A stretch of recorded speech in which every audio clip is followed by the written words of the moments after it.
Hey guys, today we are going to talk about 6 points that will improve your architecture sketching. Now if you're a total beginner and if you don't know where to start with, this video will help you because I will start from the beginning and from the basis. If you follow this video and put this into practice, I'm pretty sure your architecture sketching will improve a lot, and I want you to hang on till the end because every point of it will be important.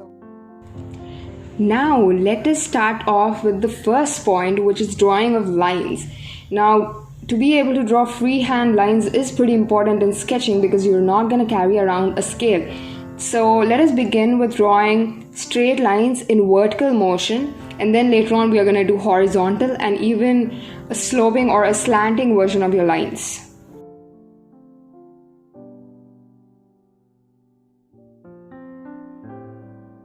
Now if you observe, I'm not just moving my palm, but I'm moving my hand along with my elbow. It allows me to draw longer straight lines, not just shorter ones, and it'll free your hand movement, and it'll not restrict your hand to shorter lines, and it'll be easier for you to draw any object or any sort of building because you'll be using a lot of straight lines in them.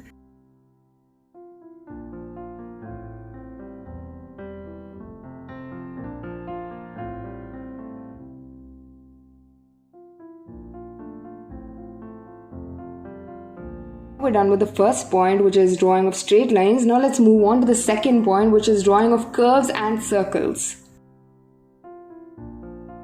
Just begin by drawing freehand circles. Now they don't have to be perfect. They'll obviously get better as you keep practicing, and this is like an excellent exercise to improve your freehand sketching as well. So drawing freehand circles is pretty important because curves, you will improve drawing curves with your freehand, and you don't have to depend on flexi curves or protractors or compass. Not just drawing circles over here, we're also practicing to draw curves. So you could either draw half circles or quarter circles. Basically you're just performing the exercise of drawing curves. It could be any sort of curve. If you didn't know, you are going to have to do all of this in your first semester of architecture. So it's better you practice it before itself so that you don't have to really work hard when you get back to college.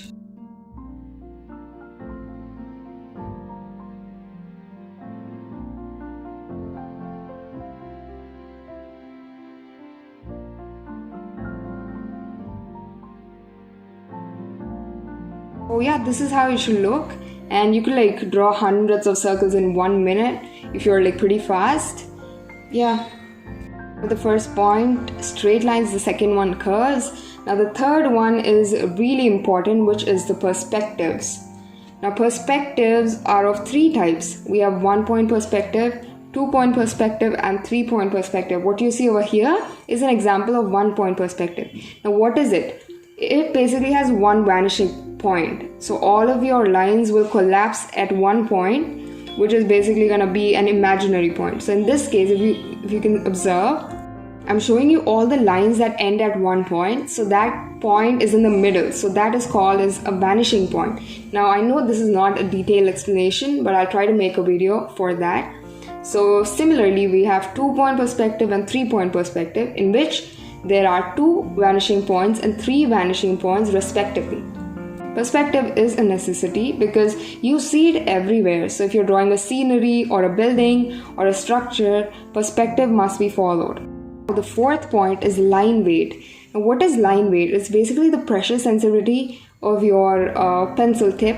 So it's in easier words, it's the amount of pressure that you're applying on your pencil. So the darker the line, it means you're applying more pressure. Now how will this help? This is an example of a 2-point perspective view. So I'm starting off by drawing construction lines which are going to be really light. So it means I'm applying really less pressure in this case. So that's how the construction lines are supposed to look. Drafting over here is a normal cube. So if you can observe, the actual cube over here or the object is in darker lines and the other lines are lighter. So those are your construction lines, as I already told you. So they're gonna be very less pressure. So they should be really light. What I'm drawing is actually pretty dark because I'm using a really dark pencil over here. So it could be lighter. They could be as light as possible because you're not gonna need these lines in your actual main sketch.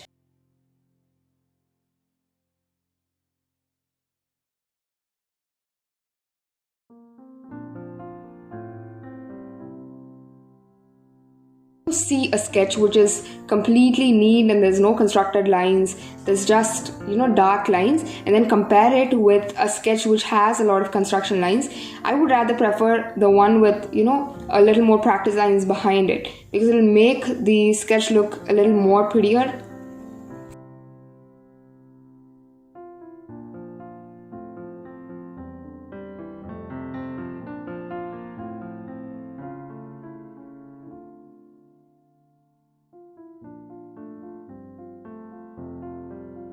Is like the easiest tip because everybody has that sense of pressure, and to be able to draw thinner lines and lines of less pressure is easier for anybody.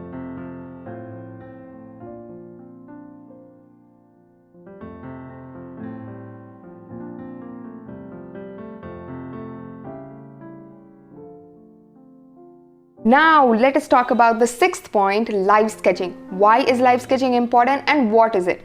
Now live sketching is nothing but putting what is in front of you onto the paper. Now in this case you're not looking at your phone or you're not looking at something from Pinterest and drawing. You're actually looking at something which is in front of you, probably from your window, probably if you go to a park and then you sit down to draw.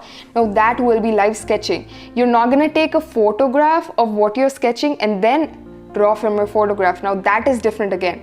Now this is not called live sketching. There's no phones involved over here. Okay, now why is it important? It will help you understand natural shadows, shades, and it will also help you understand perspectives. It will be a little hard to understand perspective then and there and then put it on paper.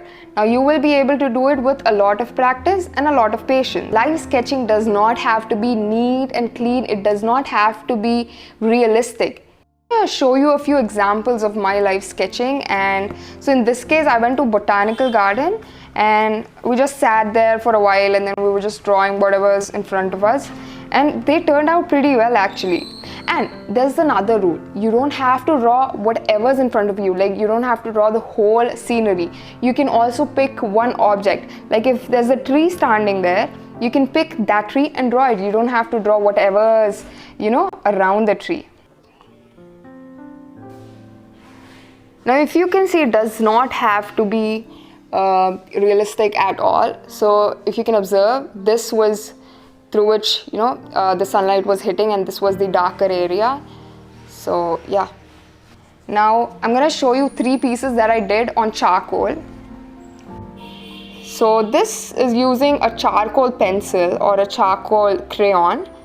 So all of these are trees, and that's the landscape of botanical gardens. So this is another live sketching. So this is from botanical gardens as well. And this is another piece. This was just a log and it looked really pretty and I wanted to put that on paper.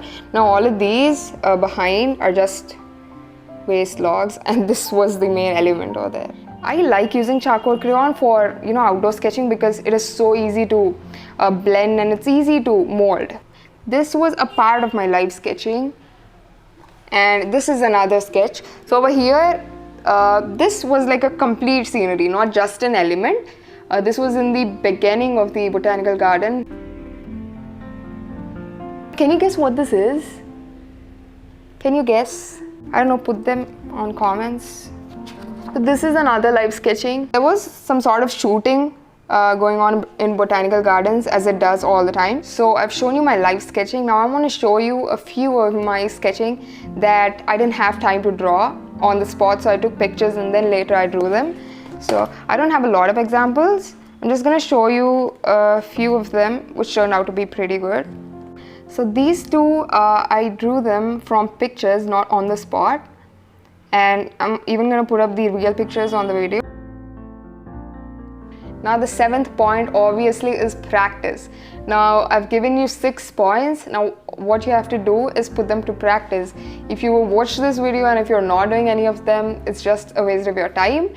And I really want you to put at least 2 to 3 into practice. Now if you don't want to do lines and curves, you could start off by doing live sketching, which would be a little more interesting. You could add colors, you could sketch with color pencils. So there's a lot of wide options open here. Now art is not a born skill. It is a skill that can be learned. Now if you're not so good at art and you're just going around telling people ki I'm bad at art, no you're not. Like if you practice, you can obviously be good at it. It is a skill that can be learned. So that was a lot of talking and I'm pretty sure you understood where to begin with. Now it's time to hone your skills now. So I'll drop out another video real soon, and I want you guys to subscribe to my channel if you want more content and if you want to follow me through my journey of architecture life and a lot more, not just architecture, a lot more.